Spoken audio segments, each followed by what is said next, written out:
السلام عليكم ورحمة الله وبركاته. ازيكم يا حلوين؟ عاملين ايه؟ يا رب تكونوا بخير. احب ارحب بكم في قناتي. فلو اول مرة بتشوفيني خدي لك لفة في القناة، اتمنى يا رب ان هي تعجبك، ولو عجبتك ما تبخليش عليها باللايك والكومنت الحلو منك والاشتراك في القناة.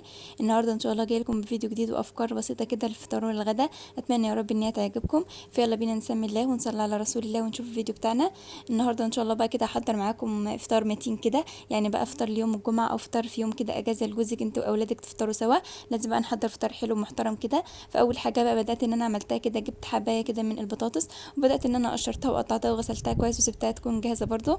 وكنت مطلعه عندي كيس فول، ده فول انا بكون عاملاه في البيت. ببدا ان انا اطلعه كده يا دوبك ان هو يبدا بس يفك من الكيس، وابدا ان انا افضيه وهو مجمد كده. وبعدين اضيف عليه بقى التوابل بتاعتي. انا ضفت عندي هنا زيت، وبضيف حوالي يعني نص معلقه صغيره كده من الخل، وطبعا بقى معلقه طحينه. وبضيف بقى التوابل بتاعتي، انا بضيف كمون على كزبره، وبضيف رشه من البابريكا ورشه من الكركم، وطبعا الملح بتاعي. ببدا بقى ان انا اغطيه واسيبه على نار هاديه كده، واول ما يستوي معايا وخلاص عند التقديم هبدا ان انا اضيف عليه عصره نص ليمونه. وكنت برضو مطلعه كده طعميه برضو انا عاملاها في البيت، مطلعاها من بالليل تفك. بدات ان انا ضفت عليها ملح وكمون وكزبره ورشه بسيطه من الكربوناتو او البيكنج باودر، وابدا بقى ان انا افضل اقلب فيها كده لحد ما حضراتكم شفتوا يعني فرق اللون اختلف، وتحسيها هاشت كده ورجعت بقى ايه يعني بقت هايشه وحلوه كده زي كانك كنت لسه ضرباها.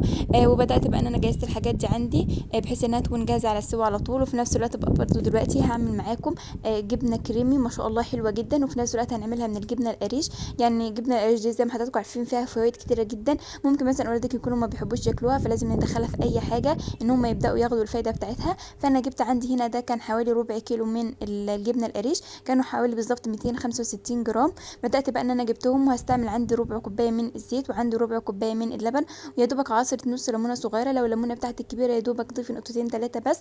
وطبعا بقى عشان نعزز طعم الجبنه كده ويحبوها جبت عندي قطعتين كده من الجبنه المثلثات. فبدات بقى جبت الجبنه القريش عندي، هبدا ان انا اضيفها في الكبه عندي، بس وانت بتضيفيها حاولي تفتفتيها بايدك كده بحيث انها تكون سهله معاكي في الضرب.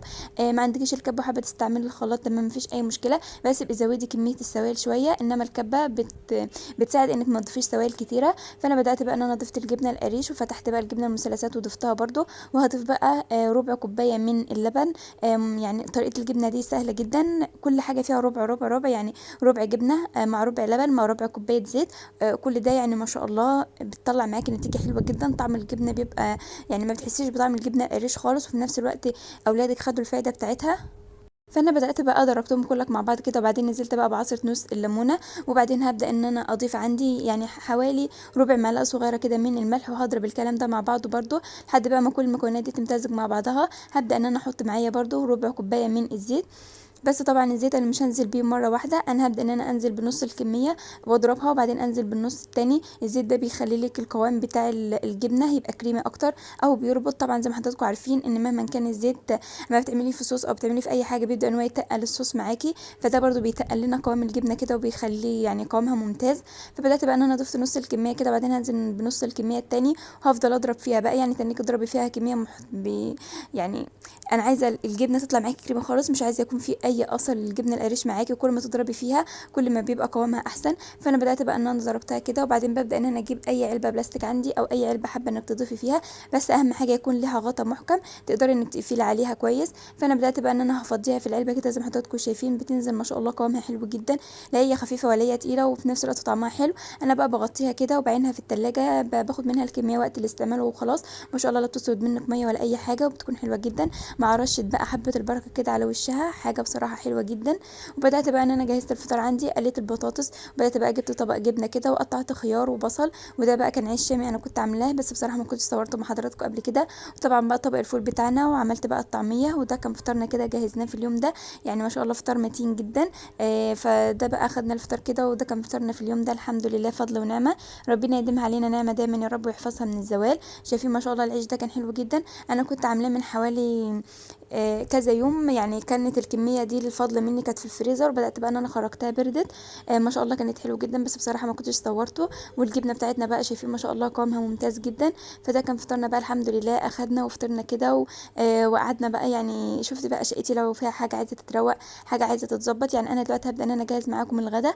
بس الغدا طبعا انا ما دخلتش فيه على طول. عايزه اقول لكم يعني احنا في اليوم ده ما كناش غير بعد كل عصر. يعني احنا فطرانين الصبح مثلا حوالي الساعه قرب 10 11 كده، يعني حاجه في الحدود دي. عايزه اقول لكم ان لحد بعد العصر واحنا ما شاء الله يعني مش قادرين ناكل كمان. فبدات بقى ان انا، هو بس كل الحكايه ان انا تبلت السمك ده من بدري شويه. تتبيله السمك بتاعتي ممكن تكون بسيطه شويه، يعني مش تتبيله بالمعنى اللي هو يعني انا كنت قبل كده بتبلها بتوم وخل وملح وفلفل وحاجات كده، طبعا حضراتكم كلكم عارفينها. بس في الاخر التتبيله دي كلها بتترمي. بحس ما حدش مننا بياكلها، ما حدش بيستلطفها. فبقيت ان انا بقيت اعمل السمك بتاعي كده. انا يا دوب بجيب ملح مبهر. الملح ده بيكون ملح عليه كمون كزبره، رشه بسيطه من البابريكا، رشه من الكركم، رشه بسيطه جدا من الفلفل الاسمر، وبقلب كل الكلام ده مع بعضه. وبركن الملح ده عندي كده بستعمله مثلا في تتبيله سمك، استعمله احطه على بطاطس اي حاجه، بيكون الملح ده مركون عندي. فانا بدات بقى ان انا جبت السمك بتاعي، بدات ان انا غسلته كويس جدا ونضفته. وبعدين بدات بقى ان انا ضفت عليه الملح كده من جوه ومن بره. وهبدا بقى ان انا اتبله كده. يعني بعد الفطار انا عملته على طول، بحيث ان هو يبدا بقى اللحم بتاعه يشرب من الملح ومن البهارات دي، فيبدا ان هو يتبل كويس. وبعدين بقى هغطيه وعينه في التلاجة، بحيث ان ايه وقت الغدا يكون جاهز معايا واللحم بتاعه يتبل كويس بالبهارات. وجيت هنا بقى خلاص بدأت ان انا اجهز الغدا عندي كده. هعمل بقى شويه رز وسياديه كده جنب السمك. فقطعت بقى بصلايه كده، بدأت ان انا ضفت عليها الزيت. طبعا في الرز السياديه احنا بنخلي البصله تاخد لون، يعني لون غامق قوي. يعني ما بتخليهاش تتحرق، هي تاخد لون زياده بس. وكان بقى المقطع اتحذف كده في النص. بس كنت ضفت بقى على البصله بتاعتي كده بعد ما بدأت تاخد اللون ده. ضفت عليها معلقه صغيره من الكزبره وحوالي نص معلقه صغيره من الفلفل الاسمر. وبعدين بدات ان انا قلبت كل الكلام ده مع بعضه. وكان عندي شوربه كده من غدا يعني يوم قبل كده، فبدات ان انا ضفتها كده. انت لو ما عندكيش شوربه ممكن انك تضيفي مكعب مرقه دجاج وبعدين تضيفي ميه، بس حاولي انك تاخدي مكعب مرقه الدجاج تقلبيه مع البصله شويه. وبعدين بدات بقى ان انا ضفت كميه الشوربه المناسبه ليا، وكنت بقى غاسله الرز كده هبدا ان انا انزل بيه. وطبعا بقى بقلب الرز وبظبط له الشوربه بتاعته، يعني حط كميه الشوربه المناسبه لكميه الرز بتاعتك. وبعدين هبدا بقى ان انا اغطي عليه واسيبه على نار عاليه كده لحد ما يبدا يغلي. وبعدين هبدا ان انا اهدي عليه النار واسيبه يستوي مع نفسه براحته. يعني انا يا دوبك بس هاخده تقليبه كده لما يبدا ان هو يغلي، وبعدين هبدا ان انا اهدي عليه النار واسيبه بقى يستوي خالص كده. وبعدين هنا في نفس الوقت برضو كنت جبت طاسه الزيت كده، بدات ان انا اقلي السمك بتاعي. بصراحه يعني انا الزيت اللي انا بستعمله في قليه السمك بستعمله حوالي مرتين. يعني مثلا انا كنت قاليه فيه مره قبل كده وبقلي بقى المره دي وبعدين برميه خلاص ما بستعملوش تاني. فبدات ان انا جبت الطاسه عندي كده، وطبعا بقى حطيت السمك بتاعي في دقيق وبدات بقى ان انا اقليه بالطريقه العاديه جدا. وهنا الرز بقى كده كنت باخده تقليبه وبعدين هبدا ان انا اهدي عليه النار.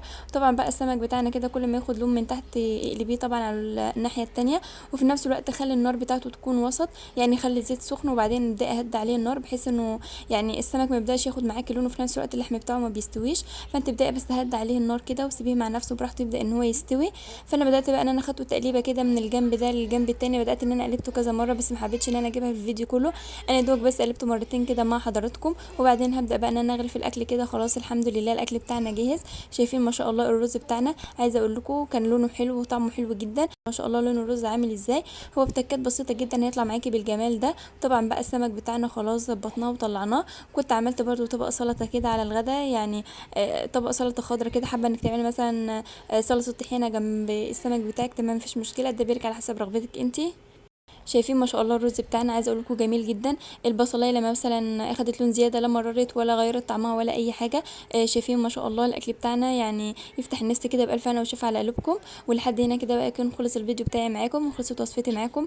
اتمنى يا رب ان الفيديو يكون عجبكم واستفدتوا منه لو بشيء بسيط. طبعا لو عجبكم اتمنى انكم ما تبخلوش عليا باللايك والكومنت الحلو منكم والاشتراك في القناه. واشوفكم ان شاء الله في فيديو جديد ووصفات جديده، واترككم في رعايه الله وامنه، والسلام عليكم ورحمه الله وبركاته.